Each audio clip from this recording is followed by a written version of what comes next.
All right, we are going to go over closed flow training. I've got a few people in here, so it might kind of be a little bit of a dialogue, but I want to break down the way that I close solar deals, in particular solar loans.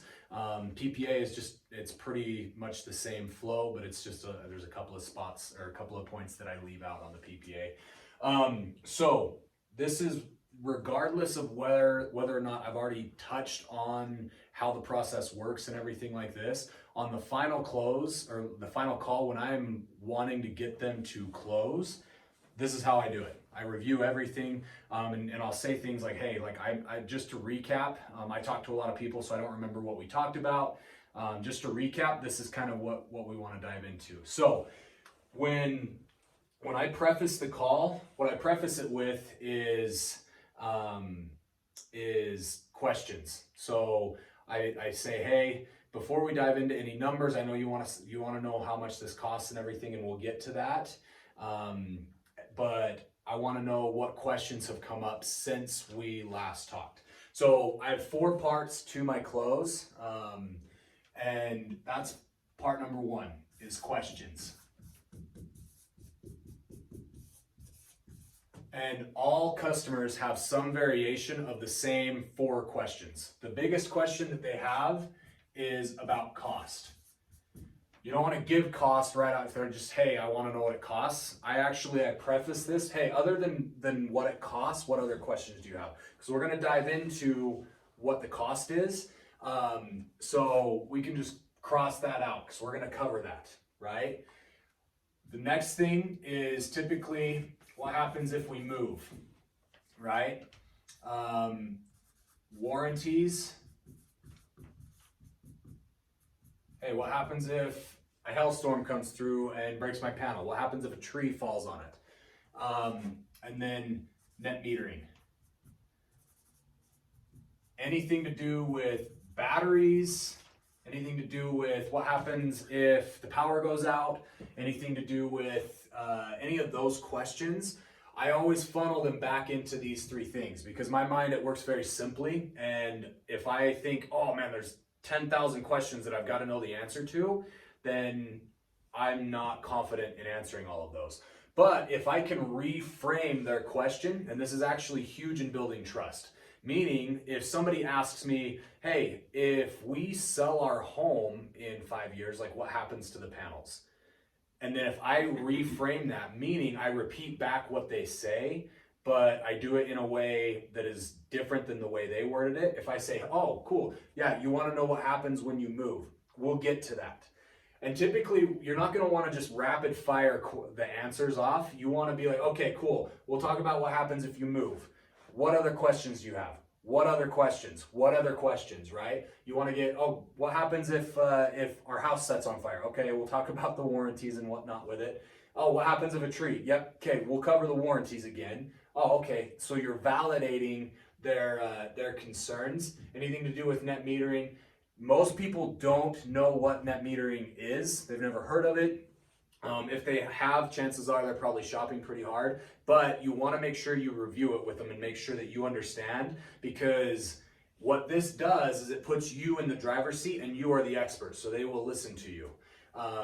Competence breeds confidence, and this makes you competent in their mind, making sure that they understand all of this. And then once we get to this, like if somebody says, hey, I don't have any questions, I'm always saying these. Hey, no worries. Typically people have questions about what happens if we move. What happens if something goes wrong with the panels? Like who's liable? What happens if the power goes out, right? Like, or how net metering works. Like, do you guys understand how net metering works? Oh, no, we don't. Okay, I'm going to touch on that. Do you understand what happens if you move? Because these are questions that everybody has, so you want to bring them up first. Because what it does is if they say, oh, no, we don't have any questions because they just want to get to the cost, then what they're saying is, I don't trust you enough to actually give you my concerns. So what this does is every single concern that I've ever had with a customer has fallen in one of these 4 categories of questions. And so cost we're going to cover, but if they don't bring these up, I bring them up to them, because what that does is it says, hey, this guy's got his stuff together because obviously he deals with a lot of people, because I have that same question. So Hey, what happens if you move? We answer that. There's a couple of options. You can either roll the cost of the panels into your home, an asking price. It'll actually up the value of your home, so you'll be able to get some equity back, or the monthly payments just transfer over the same way as all of the other utilities will. And then I always end this. Do you have any other questions about what happens if you move? And this is helpful for you guys to legitimately like write this down while you're talking to people and cross it out. No, I don't have, that makes sense. I don't have any other questions about if I move. Okay, warranties. You wanted to know what happens if a tree falls on the panels. Warranties are set up as it's a 25-year warranty on the production as well as every component with the panels. So meaning that if anything goes wrong with the panels for the next 25 years, it's on Freedom to come out and fix them. Things like your house setting on fire or a huge tree falling on your roof, the warranties it'll either fall under warranty if it affects the production, or if there's other home damage to the home, it'll likely fall under home and the homeowner's insurance. Does that make sense? Yes. Okay. Any other questions on any warranties or anything like that? No? Perfect. So that's something you're going to want to make sure that you're always asking, because most of the time I found that anytime I lose a deal, it's because I didn't transition effectively from one part of my pitch to the next. And so what you want to make sure that you're doing is transitioning, and that's the best and simplest way that I've ever found to transition is, hey, do you have any other questions about X? No? All right, I'm closing that chapter. We're moving to the next. So, okay, net metering, this is how it works. Day and night, you're not going to be producing power at night, so the panels are going to produce a little bit extra so that you have credits to pull from during the night, and it's a give and take throughout the year is kind of the way that works. If the power goes out, your power still will go out. But the nice thing is that you're paying less for power, as well as questions about batteries will come in on this. Hey, this is how net metering works. This is why some people like a battery. This is why some people feel like it's not necessary. The batteries, they typically only back up about 4 breakers. So there's a lot of misconceptions with batteries. Outside of states like California, batteries are not super awesome. We do have generator options that are pretty freaking awesome that we can get if people are like, oh, I just want this. Hey, we have awesome hookups with Champion generators. They power the entire home for the time that your power is out. So do you have any other questions on net metering or how it works? No? Perfect. And then from here, we are going to dive into recapping the program. So the second part is, hey, I just want to make sure that you understand exactly how this program works. So this is program review. And likely you've already touched on a lot of this, or they already understand a lot of it, because, sorry, I'm getting a call, gonna ignore that. They've already heard some of this, but we want to review it. We want to recap. So, hey, just to review, this program is no cost to switch, meaning you're not going to pay anything down. It's basically just a bill switch, a bill swap. I'll even do this. Bill swap. Helps me understand it. We're going to swap you out with a fixed flat rate, and this is for ownership, right?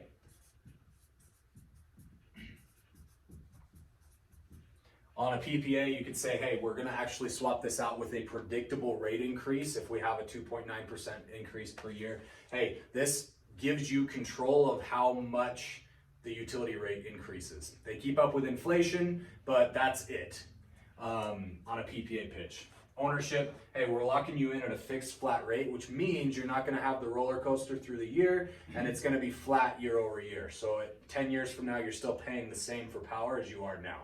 You're locked in at 2021 prices. There's tax credits involved. And then ownership / equity. Hey, hey, you're going to be paying to own these. So it's similar to your mortgage. Every time you pay your mortgage, you get equity in your home. Part of that monthly bill is going towards owning your home. Same thing happens with your panels. Do you have any questions on how the program works? No? Perfect. If anything, how much is it going to cost? Because a lot of times you'll get into this and people are not actually listening. So I've had people, so it doesn't cost anything out of pocket? Yeah, just so you're aware, no money out of pocket. Good question. Any other questions about the program? And then anytime they bring up another question, I always end it with, so I answer it and then end it with, do you have any other questions about the program? Or do you have any other questions about this chapter? Does that make sense? No? Okay, let's talk about numbers. So number 3 is the numbers. I always start with where they are currently and where they're headed.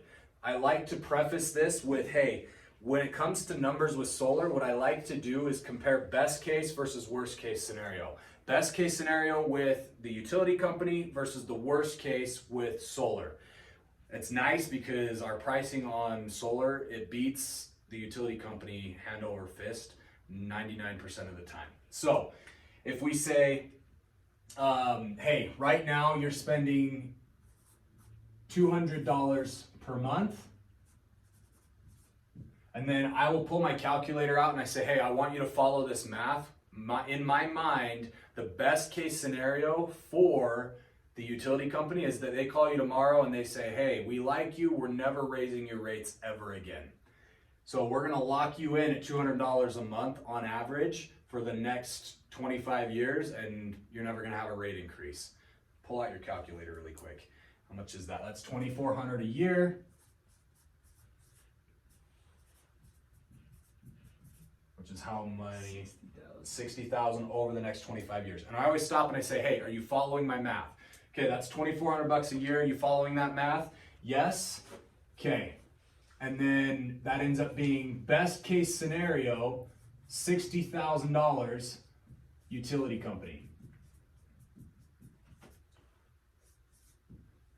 And then these are numbers. I don't have numbers in front of me, but if we were to say, hey, to eliminate this, the good news is that we are going to need 24 panels on the roof.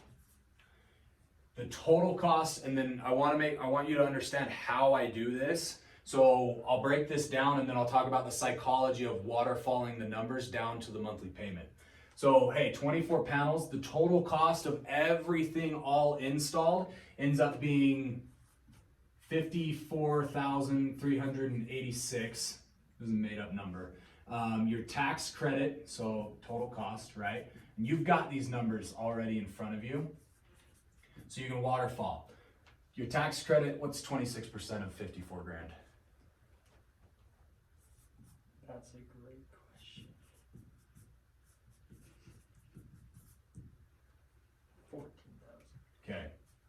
14,140.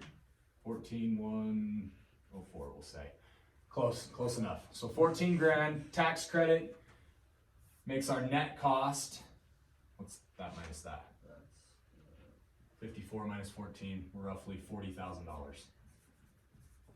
$40,000 net cost with a monthly payment of $148 a month.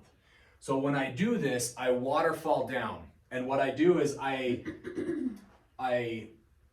decrease emphasis on the numbers that are going to likely scare them, and I increase the emphasis on the numbers that they're going to like. So this number will scare them, this number might scare them, but this number and this number are numbers they're going to like. So when I'm bringing this out, I say, hey, the good news is to eliminate this best case scenario, 60,000, which we know is going to be higher. But best case scenario, you're 60 grand. To eliminate that, we need 24 panels on the roof. 24 panels on the roof cost $54,386. You get a tax credit of $14,104 with a net cost of $40. And then you get a monthly payment at $148. So I don't say thousand or dollars on this. Hey, the total cost is $54,386, right? The net cost is 40 even. But the tax credit is $14,000, $14,104. And your monthly payment is $148. So I waterfall down. $54,386, your tax credit's $14,104, your net cost is 40 even with a monthly payment of $148. You may have times where people will try to interrupt you in this. Do not stop. Like, it's one breath. Hey, 24 panels cost a total of X, one breath. And you stop. This is where we pause. First person to speak after you say this loses. Which means if you, and there's sometimes a little bit of uncomfortable silence, you say, hey, it's 148. They'll sit there for a second, they're processing it. The most common thing that I hear after this is, okay. That is permission to close them. Okay means yes. I'm good with that. Okay. All right. I want to make sure you understand how, and then this is where we come back up to this tax credit. I want to make sure that you understand how this tax credit works. It's given to you to put back into the solar, but you get to do what you want with it. What happens is the monthly payment for the first 18 months is $148, regardless of what you do with the tax credit.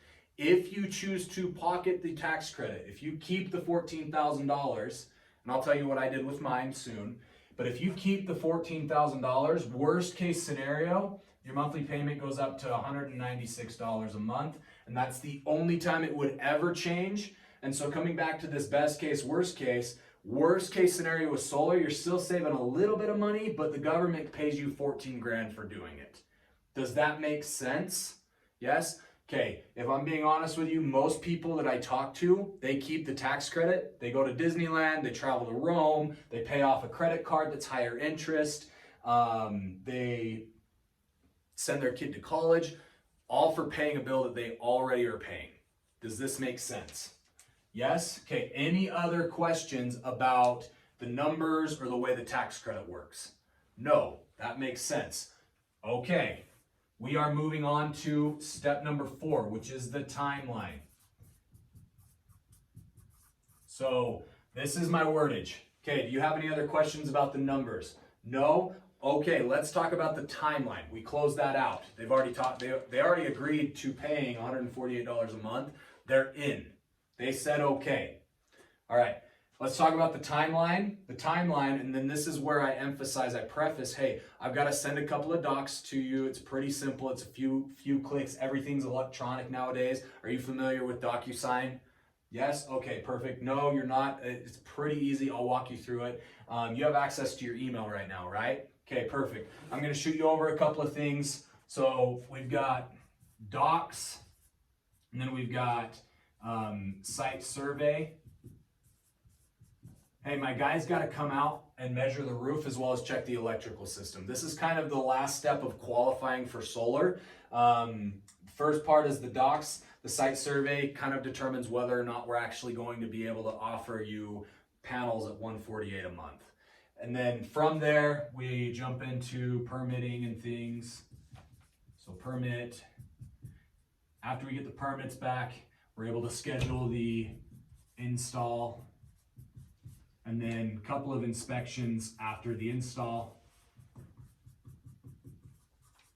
And this is how I'm wording it, right? Hey, there's a couple of docs that I've got to send over to your email. It's pretty quick. We send out the guy to do the site inspection, and then we get the permits and things like that back. After the permits, we're able to schedule the install. 24 panels we should be able to put in just one day. Might go over to 2 days, depending on weather and things like that as well. After the install, there's a couple of inspections that take place, so we aren't able to turn your panels on immediately, but within a few weeks, usually the utility company is out and we are able to get the inspections done. Do you have any other questions on the timeline? No? Perfect. What's your birthday? Like, I'm running credit right then. If they say, no, I don't have any other questions on the timeline, that is permission to close. So from here, we close. So we're running docs right then. And oftentimes, if there's anything that comes up, and this isn't foolproof, like there's still people that are going to like have concerns that come up about the program after, right? But this is I've had the least amount of pushback closing, walking them through like this, because they like it, they enjoy it, they're having their questions answered throughout the process. You should be to the point of closing within probably 10 to 15 minutes tops. So it's efficient, it's quick. They like it because they understand it. We like it because we can close more deals. But if you have anything that comes up, hey, I'm not sure if we're ready to move on this today. Hey, I completely understand. To get the guy out to schedule the site survey, we do need to get the docs done. We went through everything, come back to this. Just remember, based on what you were at, you're spending 60 grand anyways, right? Are you okay with the 148 a month to eliminate that 60,000? Yes? Okay. What was your birthday? And you just keep coming back, right? Every now and again, I have people that'll say, oh man, I don't know if I want a loan. Hey, that's okay. Come back to this number. You're already paying this anyways. The nice thing is this isn't an additional bill. If it's the actual debt to income that you're worried about, we have an other option where we become your power company rather than PG&E or SCE or NVE or whoever it is, FPL. We have an option like that we may be able to look at. I have to confirm that it's available in your territory. But is that something that you would rather look at, right? Or would you rather own your panels? Oh, I'd rather own them. Okay, so you're okay with owning them for $148 a month rather than paying $200 to not own them, right? Yes, I am. Okay, perfect. What was your birthday, right? What's the last four of your social? Okay, this is soft credit check. Nothing's gonna show up on your credit until the panels are installed. Yada yada yada, and then you just progress. So this is the close flow. This has closed a lot of deals. I've closed a ton of deals on this. There's a lot of trial and error that's gone into this. This is the best way that I've found to close solar in the shortest amount of time and build the highest amount of trust. So I'm excited for you guys. I think this is gonna help. Like I said, even if you've talked about some of this stuff on previous calls, on the call that you're going over numbers, hit every single one of these. We don't want to just dive straight into, hey, it's going to be 148 bucks a month. And, oh, by the way, you're pulling out a loan for $54,000. And they're like, I don't think so, right? Because we haven't added enough value. There's not enough value being there's not a transaction of value happening there in their minds. In their mind, they have to spend this, but what value are they getting out of it? So we have to paint the picture of, hey, you're going to be spending this regardless, right? These are all the benefits of going solar. And so that's where there's emotion is built into it, but also logical. So I found that people buy things on emotion and they justify them logically. So if we can build up enough emotion along the way of, hey, I trust this person, this guy makes sense, the emotion of $60,000, okay, we're gonna replace it, that's kind of a high number. Tax credit, man, that's exciting, that sounds exciting. 40,000, I guess I can live with that. 148, yep, I'm in. That's the emotional roller coaster. I want them to waterfall down to this. So that's pretty much it. If you guys have any questions, shooting you guys with a fire hose. Yes. Do we want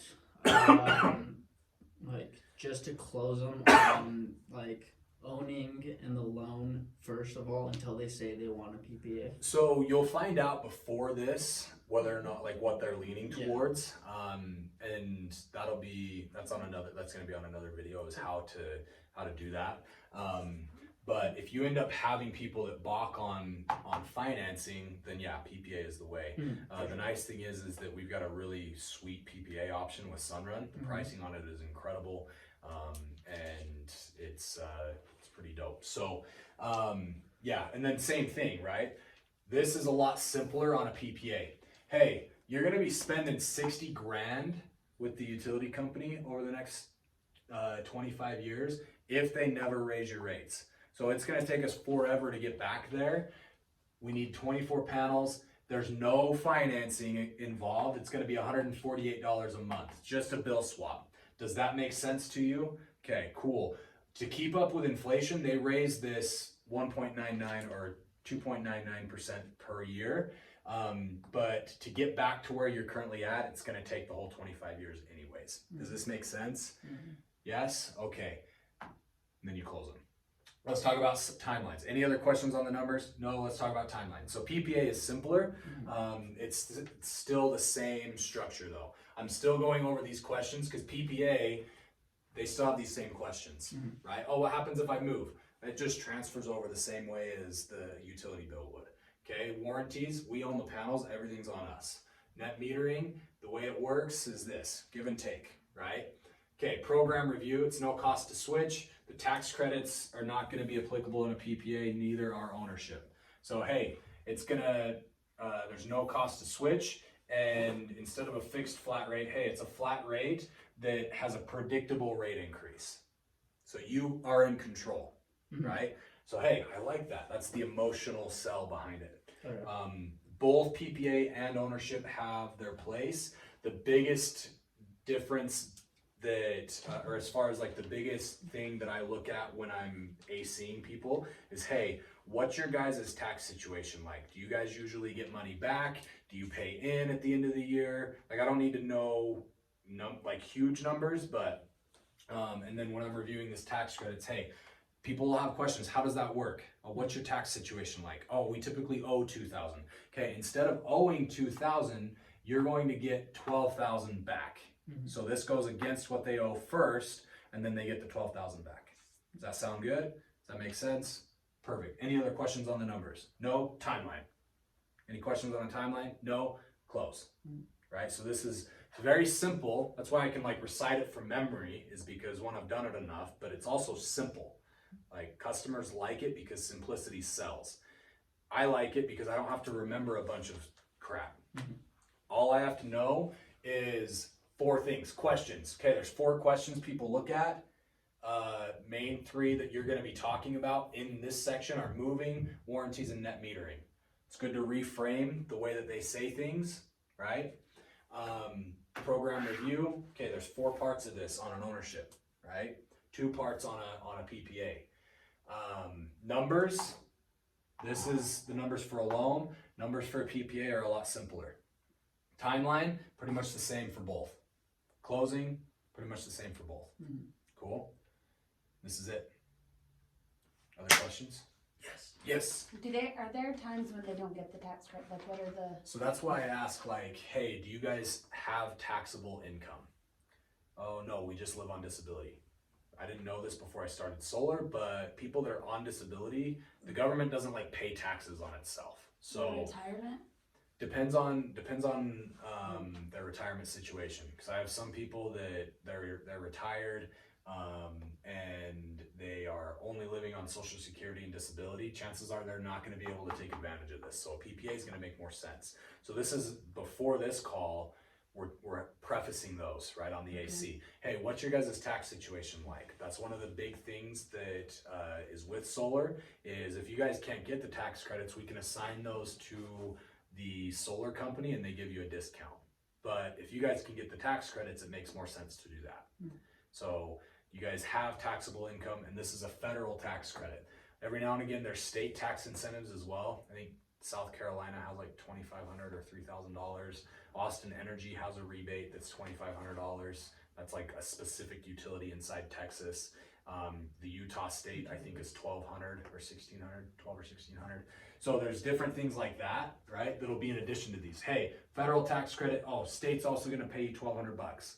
So your net cost is this, right? And then cool thing is this number is only based on the federal tax credit. So if they put more than just this number in, then it actually drops below this, right? If they put half of this in, say they put 7,000 in, it's going to reamortize somewhere probably around like 172, somewhere in the middle after 18 months. Does that make sense? Cool, good questions. Does that make sense on taxes? So taxes, it's, hey, do you guys pay federal taxes? Like, it's not a refundable credit. Like kids are a refundable credit. And maybe we'll do another video that dives into tax credits and things. We are not tax professionals, and I always preface that. Hey, am I gonna get this? I'm not a tax professional, but this is what I know, right? If you guys pay taxes, you will get this. If you guys don't pay taxes, you won't. A refundable credit, like it doesn't matter if you have zero tax liability and you have a kid, you can still get the money back from the government because that's a refundable credit. This is a non-refundable credit, which means it's only going to offset if they owe this amount of taxes at least throughout the year. So most people, they have money taken out of every other paycheck or every paycheck to pay into this, right? So it's like we have a hole that the government starts us with. Say that hole's $10,000. What happens is we dump money into it throughout the year. So at the end of the year, hopefully we've put a little bit more in, or at least broken even, so we don't owe money. If we put $11,000 into a $10,000 hole, we scrape the rest off and the government gives us back $1,000. What this does is it fills the hole up before you dump money into it, right? So if somebody goes solar and they dump $10,000 into a $10,000 hole, this is now dumping $10,000 into a no hole at all. But if this, in this case, if it was a tax credit, or if they only had $10,000 in tax liability, they would have to roll the next 4,000 over to the next year. They don't get the full 14 grand. Does that make sense? Mm-hmm. So it'll only fill the hole up. It won't overflow the hole, Got it. right? What overflows the hole is the money they pay in throughout the year. Cool. Cool? Good questions. Dope. Other questions? Dope. Are Yes. you gonna, I'm assuming the other video is gonna be questions to ask that are gonna give you the answers to, okay. Yeah, so we'll dive into the AC process after this. So, okay, boom, we're in. 30-minute video.